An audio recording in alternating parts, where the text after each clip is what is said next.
As you all know, this is the last time, officially, formally, I will be speaking to all of you on Rosh Hashanah morning.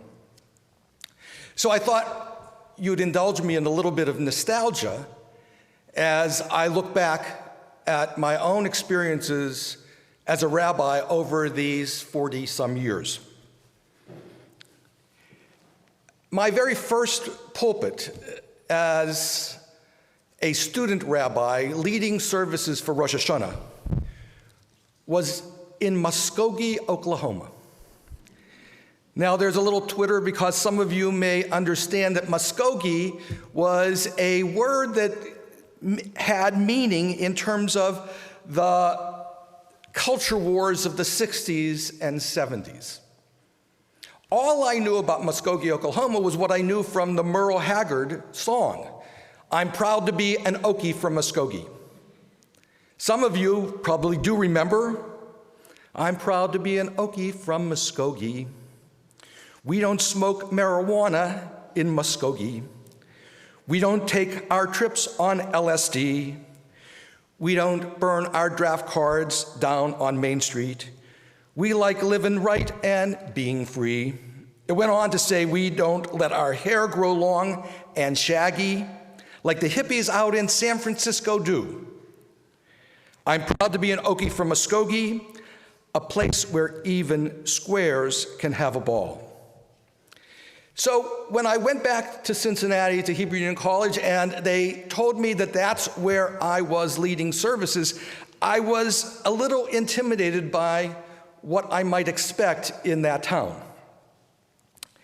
Well, as it turned out, the people of Muskogee were very kind and generous to me.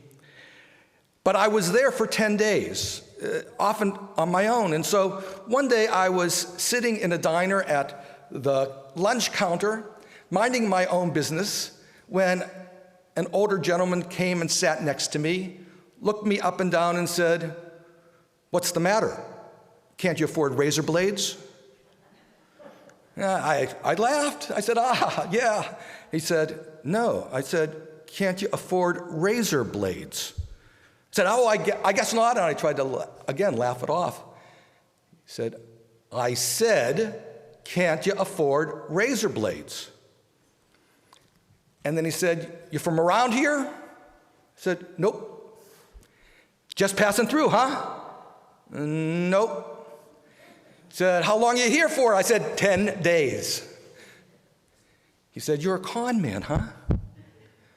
I said, "No, sir, I'm not a con man." And then, with as much dignity as I could muster, I said, "I am the rabbi for the Jewish community of Muskogee, and I'm here to lead worship services for the Jewish High Holy Days."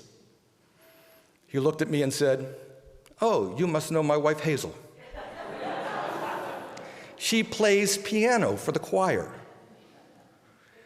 And he wasn't going to let me off that easy, because then he said, "Here's how you made a couple mistakes the other night."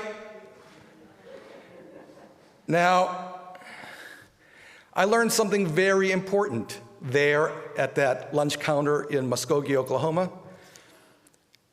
It's all about relationships. It's all about relationships and knowing somebody and being able to relate to them on a personal level. And that's what saved me from what was not a bar fight, but somehow a fight in a diner. I would say that in the 45 years since Muskogee, Oklahoma, my rabbinate has been defined by relationships. Connections and networking and building friendships. Indeed, that's the way in which I have even understood our tradition, our texts, the Torah reading for this morning, which again, I've been reading for these 45 years. And sometimes I've looked to Kierkegaard or Buber or Agnon or Rashi, but most of the time I've looked at this story as a story of relationships, of Abraham and Sarah, of Sarah and Hagar, of Sarah and Isaac. But most of all, it's about the relationship of Abraham and Isaac. Now, some of you may remember this sermon on the subject because it really is my favorite interpretation that I've ever received of the Akedah, of the story of Abraham and Isaac. It came from my watching A Chorus Line, the play. It's about one monologue, the monologue of Paul San Marco.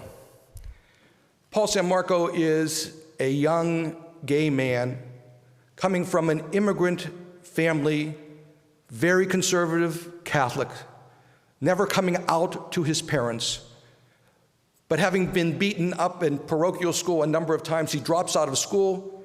He gets his first job in a drag review appearing at the Apollo. They're about to take the review, the show, on the road to Chicago. And he arranges for his parents to come at the very end of the evening to bring his suitcase with some extra clothes. But they show up too early. He's in full drag and he passes his parents on the steps. He tries to avoid them, but he hears his mother say, "Oh my God." And she turns ashen. He goes back to the dressing room, changes, comes back out, and this is what he says. "All they said to me was, 'Please write. Make sure you eat and take care of yourself.'" And then Paul goes on in his monologue to say, "And just before my parents left, my father turned to the producer and said, 'Take care of my son.' That was the first time he ever called me that." I came out of the theater and I immediately wrote down on my calendar for Rosh Hashanah that year, "my son." Because this to me was a revelation. Was the story of the Akedah, of Isaac saying to his father, "Hinei ha'esh v'ha'etzim v'ayeh haseh le'olah." Here is the fire and the wood, but where is the lamb for the offering? And Abraham says, "Adonai yireh lo haseh le'olah v'ni." God will see to the lamb for offering, "my son." And I wondered, was that the first time Abraham had ever called Isaac "my son"? And I wondered if Isaac was there with his father thinking, wow, 3 days alone on a hike with Dad. What could be better?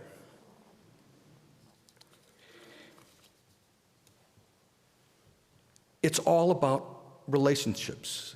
That relationship of Abraham and Isaac, of a father and a son, and how that gets repeated over time. And you can look at all of Genesis in much the same way in these relationships of Isaac and Rebekah, and then the battle within the womb of Jacob and Esau, wrestling through their lives until at the very end there is a reconciliation because Jacob wrestles with an angel and Esau goes to greet him, embraces him, and then two of them walk off together with Esau matching the pace of Isaac, who is limping from the wrestling match. And then the relationships of Joseph and his brothers, Jacob and his sons, the hatred between Joseph's brothers towards him, and then the eventual reconciliation in Egypt when Joseph says to his brothers, "Ani Yosef achicha," I am Joseph, your brother. Do not beat yourselves up on how you treated me. And finally, Genesis ends with Jacob taking the sons of Joseph, Ephraim and Manasseh, placing them on his knees, adopting them, and Jacob becomes the first grandfather. There are no other grandfathers, grandchildren relationships in all of Genesis, only Jacob. And so that's the ways in which I have viewed the text, the story, the narrative over all these years. The narrative is a story of relationships. And it is also how I have viewed my own work as a rabbi these 40-some years. If I have had some measure of success, it has been through a career of building relationships, not only between me and you, but between you and each other. Most of you have heard my definition of success of the congregation, in that you have found a good friend, a best friend, or if you brought a good friend into the congregation, and in the course of, let's say, 5 years of membership, you have come to rely on another congregant for friendship and support and for encouragement. That has been what has led, I believe, to the success of Sukkot Shalom.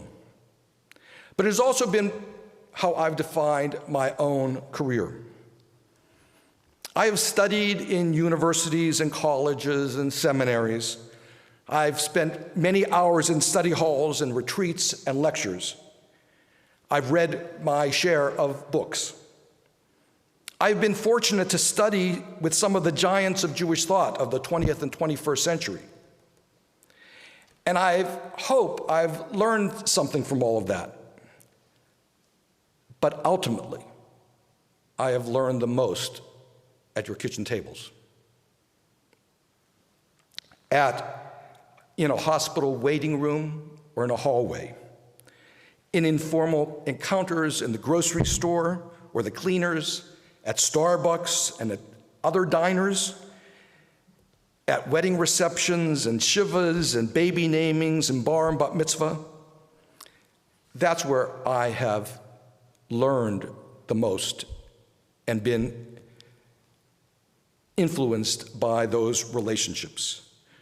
From that lunch counter in Muskogee, Oklahoma, to here on the North Shore, each encounter has been an opportunity to be in relationship, and it has been a true gift. I believe in the sacredness of these holy moments. Martin Buber, in his book, I and Thou, explains that God is encountered in the other person. Not just in the other person, but in the space in between us. This may be one of my last opportunities to speak to the entire congregation in this form. So with what teaching can I leave you? Rabbi Rami Shapiro, when he came to Sukkot Shalom many years ago, told of a mystic legend that in front of each one of us, as we walk down the sidewalk, there is an angel, not seen, but there, who calls out to the other angels on the sidewalk, "Make way! A container of the divine is walking down this sidewalk." Each of us is holy. Each one of us is a manifestation of the divine presence. And that is what we find in relationship with each other. It is the source, at least for me, of my fulfillment. It has provided meaning and love and support.